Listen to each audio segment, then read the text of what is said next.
जय हिंद। DFCCIL का मैं important portion previous year question लेके आया हूँ। CRM और इकोनॉमिक्स और मार्केटिंग सभी मिक्स है। इसमें तो सिर्फ कुछ ही क्वेश्चन हैं, लेकिन अगले सीरीज में ये पहला सीरीज है। मैं इम्प्रूवमेंट करते जाऊँगा और आप लोग का सपोर्ट रहा तो एग्ज़ाम तक मैं सिर्फ ऑब्जेक्टिव क्वेश्चन का सीरीज लेके आऊँगा। तो आइए देखते हैं पहला क्वेश्चन। जैसा कि आप ये देख पा रहे हैं, previous year executive operation and BD and GR executive का है। तो पहला क्वेश्चन आपका ये है, in a CRM system if the hypothetical rate is 1 then the survival rate at the end of third year. दोस्तों यहाँ पे आपको बता दें हाइपोथेटिकल रेट क्या होता है और सर्वाइवल रेट क्या होता है। तीन तरह के रेट होते हैं, हाइपोथेटिकल रेट, सर्वाइवल रेट और retention rate. Normally hypothetical rate और सर्वाइवल रेट एक ही होता है, बस सिर्फ नाम अलग अलग है। रिटेंशन रेट आप ऐसे समझिए, सर्वाइवल रेट मतलब आप समझिए जैसे 100 कस्टमर हैं आपके CRM डेटाबेस में, तो आपका ये सर्वाइवल रेट है या सर्वाइवल कस्टमर है। लेकिन रिटेंशन रेट क्या होता है, जैसे ये 100 कस्टमर आपका 2020 में थे आपके मॉल में, जो जिनका डेटा आपके पास मौजूद है। अगले बार जब आप डाटा रिडक्शन किए तो 80 कस्टमर बचे, तो ये जो 20% का आपका डिक्रीज हुआ, 20% जो आपका घटा, यही होता है रिटेंशन रेट। ठीक है, तो कुछ आप समझ पा रहे होंगे। ये थ्योरी का क्लास नहीं है कि मैं उतना डीपली जाऊं, तो इसका सही जो आंसर होगा B नंबर होगा 1, क्योंकि सर्वाइवल रेट और हाइपोथेटिकल रेट सेम होता है। जब हाइपोथेटिकल रेट 1 है तो सर्वाइवल रेट भी 1 ही होगा। नेक्स्ट क्वेश्चन आपके पास है, द डेंड्रोग्राम टूल्स, यह एक प्रकार का टूल्स है। ठीक है, is a tool use in CRM in conjunction with which of this methodology. दोस्तों ये बताना है कि डेंड्रोग्राम नॉर्मली जो है, आपको ये बताना है कि डेंड्रोग्राम जो टूल है वो CRM में कहाँ पे यूज होता है। तो ये होता है आपका क्लस्टर एनालिसिस। ये एक अलग से ही टॉपिक है, क्लस्टर एनालिसिस, और एक है आपका फैक्टर एनालिसिस। ठीक है, तो आपको ये दोनों समझना पड़ेगा कि क्लस्टर एनालिसिस क्या है, फैक्टर एनालिसिस क्या है। सिंपली आप अभी बस ये समझें कि डेंड्रोग्राम टूल जो है वो क्लस्टर एनालिसिस CRM में यूज होता है। नेक्स्ट क्वेश्चन है, in the context of CRM what does the abbreviation SFA stand for. इतना लंबा चौड़ा हिस्ट्री लिखने का DFC को क्या ज़रूरत था भैया, सीधा सीधा यहाँ पूछ दे कि फुल फॉर्म ऑफ SFA। तो बहुत प्रकार के ऑटोमेशन होते हैं, तो इसका जो सही आंसर आपका होगा सेल्स फोर्स ऑटोमेशन। ये एक लंबा चौड़ा टॉपिक ही है, आपको ये पढ़ना पड़ेगा तभी समझ में आएगा।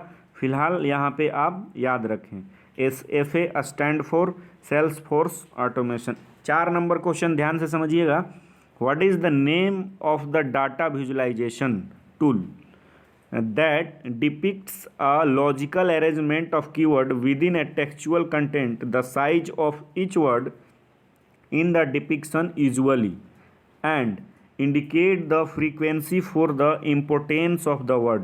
आप सीधा सीधा ये समझ लीजिए भैया कि आपसे पूछ रहा है what is the name of data visualisation tool, ठीक, that depicts a logical arrangement. Logical arrangement के लिए तो आप यहाँ से, अगर आपको कुछ नहीं भी याद है तो आप बाय ऑप्शन यहाँ से चूज कर सकते हैं। आपको हीट मैप, ये डाटा विजुअलाइजेशन है ही नहीं। डेंड्रोग्राम जो है क्लस्टर में यूज होता है। आपका सही आंसर जो होगा वर्ड क्लाउड होगा।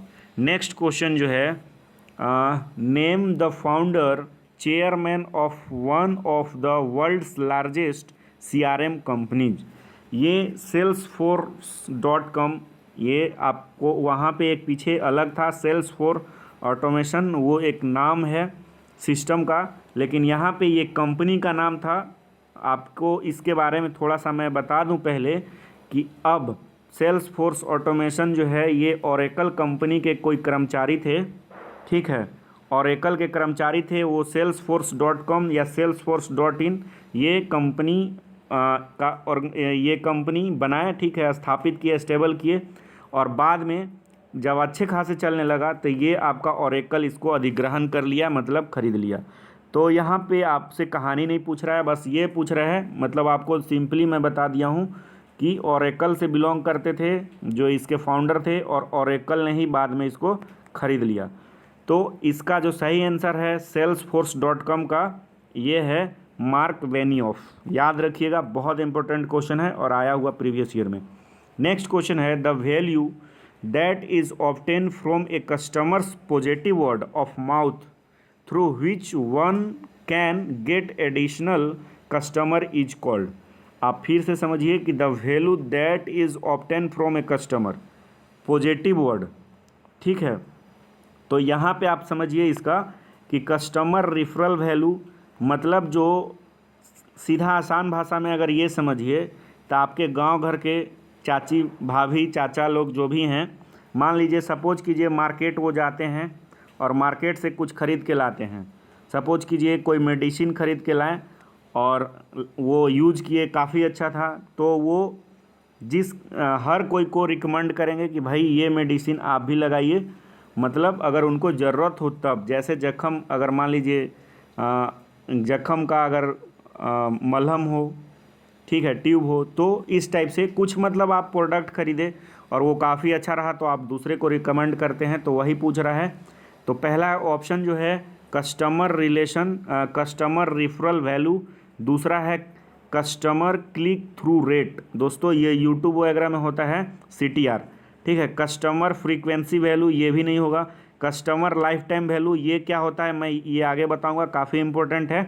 लेकिन आप यहाँ पे क्या कर सकते हैं, रिफरल वैल्यू लगा सकते हैं। आप समझ गए होंगे। नेक्स्ट क्वेश्चन है in a typical sales funnel which of this segments would be the largest segment. आपको यहाँ ध्यान से समझना पड़ेगा कि in a typical sales funnel, ठीक है, typical sales funnels which of this segment would be largest segment. The people who have decided to purchase. तो यहाँ पे ये बात है कि भैया आप जब डिसाइड करेंगे तभी तो परचेज करने जाएंगे, तो ये तो ऑप्शन होगा नहीं। दूसरा छोड़ दीजिए, तीसरा देखते हैं। People who have acted upon the purchase decision, ये भी नहीं हो सकता है। People who have interest in purchase, आप इंटरेस्टेड होंगे तभी तो मॉल शॉप कहीं जाएंगे।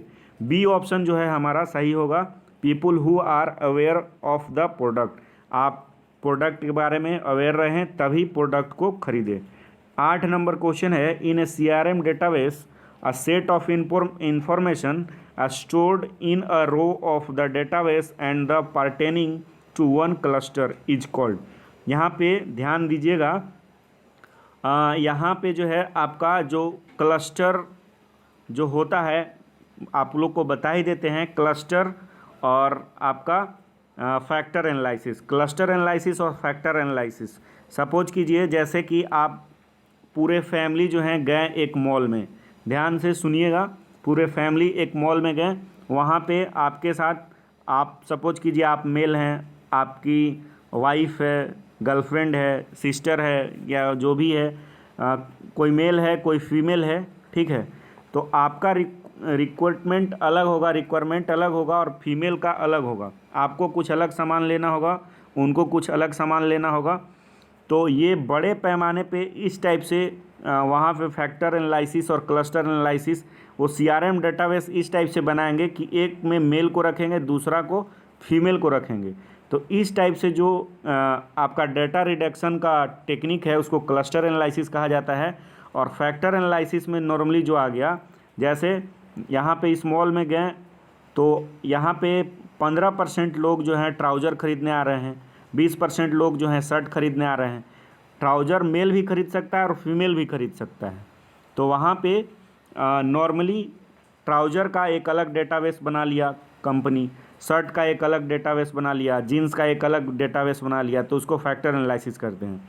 तो यहाँ पे ये समझना है आपको, वन क्लस्टर, सिर्फ एक क्लस्टर का बात कर रहा है, तो उसका हम लोग जो डेटाबेस बना के रखते हैं, अगर स्पेशली किसी के बारे में पूछ रहा है वन क्लस्टर के बारे में, तो उसको हम लोग रिकॉर्ड बोलेंगे, अन्यथा उसको हम लोग फैक्टर बोल सकते थे। 9 नंबर है in a case of CRM what does RF stand for in RFM model. RFM model काफ़ी लंबा चौड़ा पढ़ना है और आपको पढ़िएगा तभी समझ में आएगा। जनरली यहाँ पे याद रखिए रिसेंसी फ्रीक्वेंसी होता है इसका। RF stand for recency frequency, और RFM जो है दोस्तों वो रिसेंसी फ्रीक्वेंसी मैनेजमेंट होता है। नेक्स्ट क्वेश्चन जो आपका है 10 number, the balanced score card strategic planning and management system was developed by 2 management gurus, one of them is a famous professor from Harvard business school, name the professor.